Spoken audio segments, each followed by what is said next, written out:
Now moving on to our next story, 2 days after Pakistan's conditional consular access offer for Kulbhushan Jadhav, India has rejected the proposal, calling Islamabad to provide unimpeded consular access for Jadhav. In its response sent earlier today, India has asked Pakistan to provide full consular access in an environment free from the fear of intimidation and reprisal in the light of the orders of the International Court of Justice. Pakistan's response is now awaited. Remember, Pakistan sent its proposal on the 30th of July, but it had two riders. Number one being that Pakistan security personnel will be present in the meeting, and number two, that there will be CCTV cameras present in the room. Now, this is in clear violation of Article 36 of the Vienna Convention, which states, and I quote, "Consular officers shall be free to communicate with nationals of the sending state and to have access to them." So the fact that a Pakistani officer will be present means that Pakistan is contravening the convention.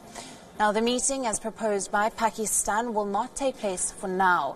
Their proposal comes 14 days after Delhi secured a major diplomatic victory at the International Court of Justice.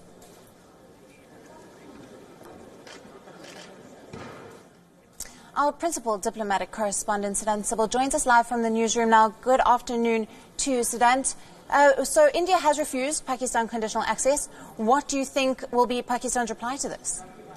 Well, from the start, Alison, this entire proposal by the Pakistani side looked flawed, given the fact that in the consular access, a personnel cannot be present, a person from a different state, in this case, the Pakistani security personnel, and of course, CCTV cameras. And now India has asked for full consular access. But if we look at the Pakistani narrative, their ways of doing things, it looks highly unlikely that the Pakistani side will back off. Their proposal will be reiterating the same old thing, because Pakistanis believe that this is part of their own procedure. So it's looking like it's moving towards a stalemate, both from the Indian side and the Pakistani side. But by and large, it also shows that Pakistan is not willing to commit to its publicly stated commitments after the World Court's verdict on 17th of July, after which Pakistani side said that they're willing to accept what the World Court had to say, and then of course they forwarded the proposal. But it took almost 14 days for the Pakistani side to come with the proposal,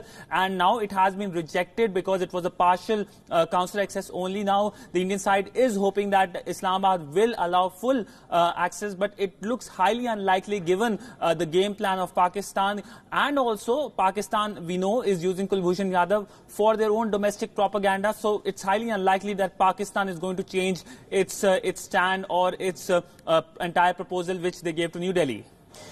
But Siddhant, so this is a clear violation by Pakistan, even if it is under their orders. But the ICJ has clearly stated that India needs full consular access. Where do we go from here?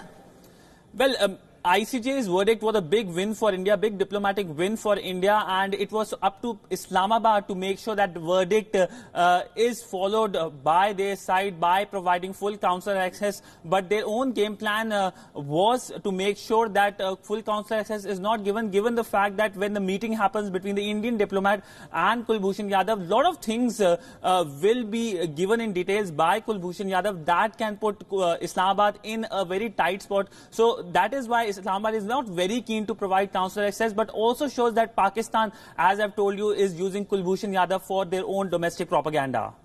Siddhant, thank you very much. Bringing us the latest there, our principal diplomatic correspondent, Siddhant Sibbal, bringing us the latest on the Kulbhushan Jadhav case.